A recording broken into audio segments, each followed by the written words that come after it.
తెలంగాణలో BJP party పుంజుకుంటుందని ఒక పక్క అంటున్న నేపథ్యంలో మొన్న జరిగిన ఎమ్మెల్సీ ఎలక్షన్లో 2 స్థానాల్లో గెలుపొందడం జరిగింది. కానీ జిహెచ్ఎంసీ వరకు వస్తే మాత్రం బలమున్నప్పటికీ కూడా అటు స్టాండింగ్ కమిటీ ఎన్నికల్లో కూడా పోటీ చేయకపోవడంతో అసలు ఏం జరిగింది అనేది ఒక ఉత్కంఠ నెలకొని ఉంది. దీనికి సంబంధించి కావచ్చు, మారుతున్న రాజకీయాలు కావచ్చు, అలాగే జిహెచ్ఎంసీలో ఉన్న పరిస్థితులపైన మనతో పాటు మాట్లాడటానికి మల్కాజ్గిరి కార్పొరేటర్ శ్రవణ్ గారు ఉన్నారు. సార్ నమస్తే. సార్ చెప్పండి, స్టాండింగ్ కమిటీ ఎన్నికల్లో మన జరిగిన ఎన్నికల్లో మీరు ఎందుకు పోటించలేదు? అంటే ఒకటి ఏమంటున్నారంటే బీఆర్ఎస్ బీజేపీ ఒకటే అని అంటారన్న ఉద్దేశం కొద్దే మీరు పోటీ చేయలేదా?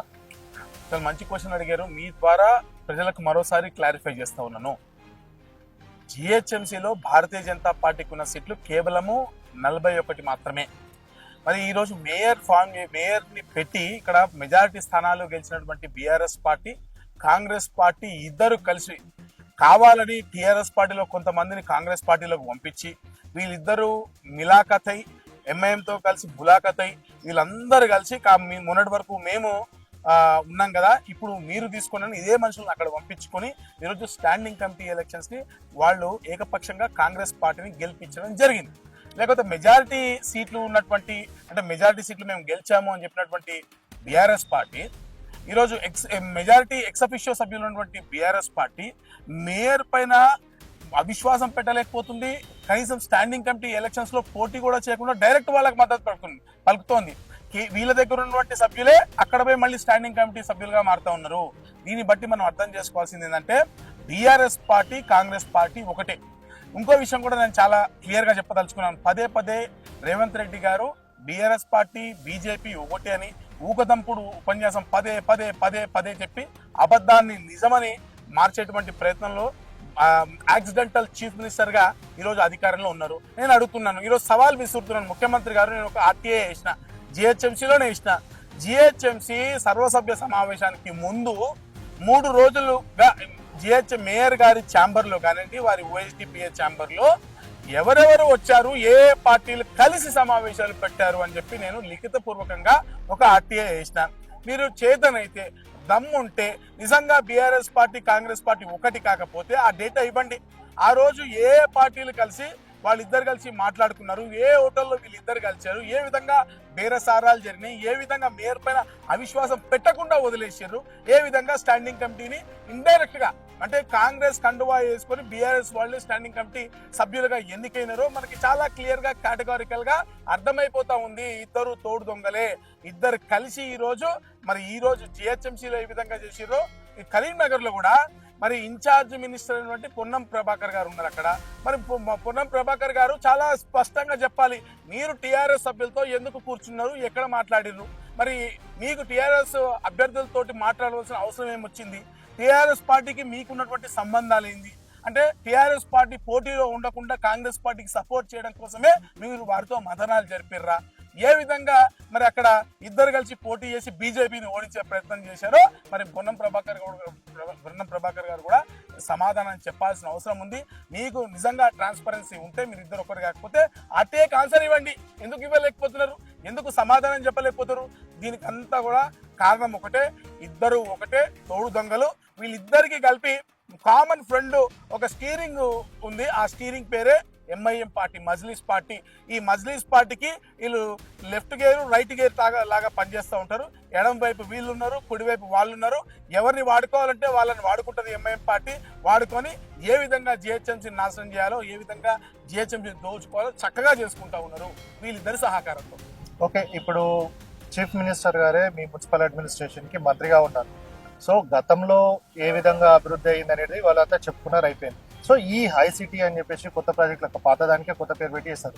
మరి మీకు ఇప్పుడు వరకు ఏమైనా నిధులు వచ్చాయా అసలు దీంట్లో? ఇప్పుడు పాత పచ్చడిని తీసుకొచ్చి కొత్త సీసాలో పోసినట్టు గతంలో ఎస్ఎన్డిపి ఎస్ఆర్డిపి పేరుతోటి ఏవైతే హల్చల్ చేసిర్రో ఈ రాష్ట్ర ప్రభుత్వము, అప్పులు తీసుకొచ్చి ఎస్ఆర్డిపి చేసినాం, ఎస్ఎన్డిపిలో పనులు చేస్తున్నామని చెప్పి వేల కోట్ల రూపాయలు అధిక వడ్డీకి తీసుకొచ్చి ఈరోజు ఖర్చు పెట్టారు. అదే పనులని వీళ్ళు హెచ్సిటి అంటే ఇన్ఫర్మేటివ్ అండ్ ట్రాన్స్ఫార్మేటివ్ అనే వర్డ్స్ ని యాడ్ చేసుకుని దాని పేరుతోటి ఇవే పనులు వీళ్ళు చేస్తారు. అంటే పాత ప్రభుత్వము కొత్త ప్రభుత్వం వేరు కాదు, వీళ్ళిద్దరూ ఒకటే. ఈ రోజు వరకు కూడా వీళ్ళు చేసింది శూన్యం. నేను ఒకటి అడుగుతా ఉన్నాను, మరి జిహెచ్ఎంసీ ప్రధాన కార్యాలయం మరి ఆల్మోస్ట్ 25 to 30% ఆఫ్ జిహెచ్ఎంసీ పూర్వ తెలంగాణను కవర్ చేస్తుంది. తెలంగాణలో ఉన్నటువంటి అన్ని జిల్లాల ప్రజలు ఇక్కడ ఉంటారు కదా, అందరూ వచ్చి ఇక్కడ పనిచేస్తారు కదా, ఇక్కడ మేజర్ ఇన్ఫ్రాస్ట్రక్చర్ ఉండాలి కదా. నేను అడుగుతా ఉన్నాను, రోడ్డు అవతల సచివాలయంలో ఉన్నటువంటి ముఖ్యమంత్రి గారు, మున్సిపల్ అడ్మినిస్ట్రేషన్ మంత్రి, home minister, education minister, social welfare minister, అన్ని మినిస్టర్లు ఆయననే ఆ రోడ్డు దాటి ఇక్కడికి వచ్చి కేవలం ఒక్క రోజులో ఒక 10 గంటలు మీరు సమయం కేటాయిస్తే అనేక సమస్యలు జిహెచ్ఎంసీలో ఉన్నాయి. పౌరులకు సంబంధించిన పౌరాంశాలు ఏవైతే ఉన్నాయో వాటిపైన మేము చర్చిద్దాం, సరైన సొల్యూషన్స్ ఇద్దామని ముఖ్యమంత్రి గారిని పదే విజ్ఞప్తి చేస్తున్నప్పటికీ ముఖ్యమంత్రి గారు రోడ్డు దాటి ఇక్కడ రావట్లేదు. మేము అడుగుతున్నాం, ఒకవేళ ముఖ్యమంత్రి గారు ఎక్కడి నుంచి ఇక్కడ రాలేకపోతే మమ్మల్ని పిలిస్తే మేమైనా అవతల కోసం, ఒకవేళ మీరు రాక మమ్మల్ని పిలవకపోతే హెచ్చరిస్తున్నాం, మీకు ముఖ్యమంత్రికి సచివాలయాన్ని ఖచ్చితంగా ముట్టడిచి తీరుతాము. ఈ ముఖ్యమంత్రి పైన తెలంగాణ ప్రజలు పూర్తి విశ్వాసాన్ని కోల్పోయారు కాబట్టి ఈరోజు ఎమ్మెల్సీ ఎన్నికల్లో భారతీయ జనతా పార్టీని ఒకే వన్ సైడెడ్ గా గెలిపించారు. బీఆర్ఎస్ కి వచ్చింది గుండు సున్నా, కాంగ్రెస్ పార్టీకి వచ్చింది పెద్ద గుండు సున్నా.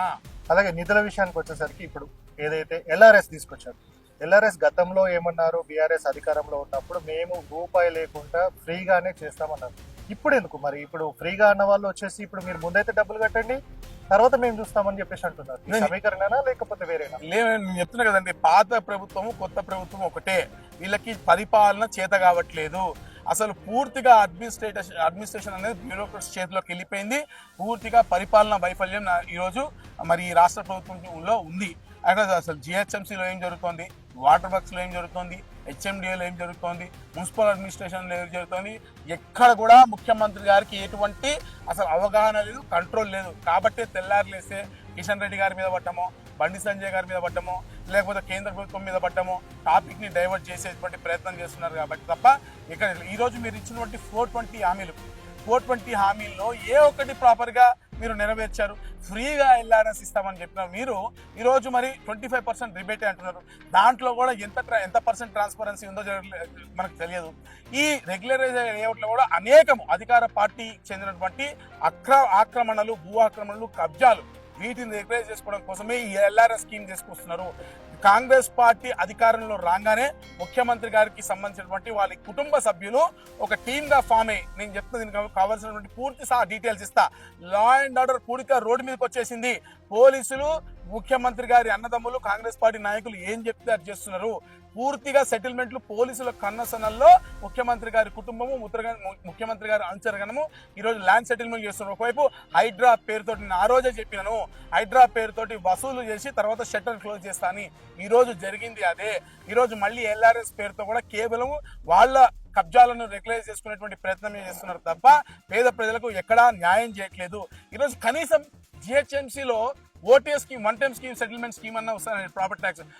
ప్రాపర్టీ ట్యాక్స్ పేరుతో ప్రజల నట్టి విరుస్తున్నటువంటి రాష్ట్ర ప్రభుత్వము రేట్లు పెంచి జిఎస్ సర్వే చేసుకుంటూ అసలు అధిక పన్ను వేస్తూ ప్రజల 10 రూపాయల ట్యాక్స్ వచ్చే దగ్గర 200 రూపాయల ట్యాక్స్ వేస్తూ రికార్డ్ స్థాయి కలెక్షన్ చేస్తామని చెప్తున్న మీరు ₹1 గుండు సున్నా నిధులు ఇస్తా ఉన్నారు. మరి ఈరోజు ఇన్ని వసూలు చేసిన మీరు అసలు ఓటీఎస్ స్కీమ్ ఎందుకు తీసుకురారు ఈరోజు? అంటే పేద ప్రజలు ఈరోజు సమ్మర్లో ఎప్పుడు తిరిగారు కూడా మీకు తెలుసు.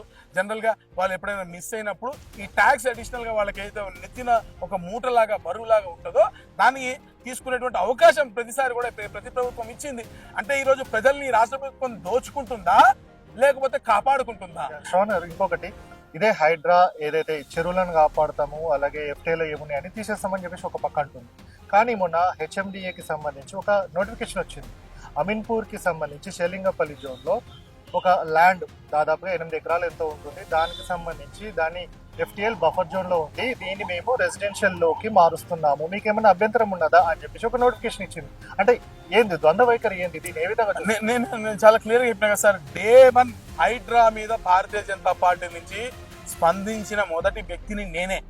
చాలా క్లియర్ గా, కేటగారికల్ గా, ఒక చదువుకున్న విద్యావేత్తగా, ఒక సమాజంలో చదువుకుని ఉద్యోగం చేసుకుని వచ్చినప్పుడు ఒక నార్మల్ సిటిజన్ గా నేను చాలా క్లియర్ గా చెప్పిన, the motive of HYDRAA may be good, కానీ దాని ఇంప్లిమెంటేషన్ కంప్లీట్ గా కేవలము వాళ్ళ దోపిడీ కోసమే ఉంది.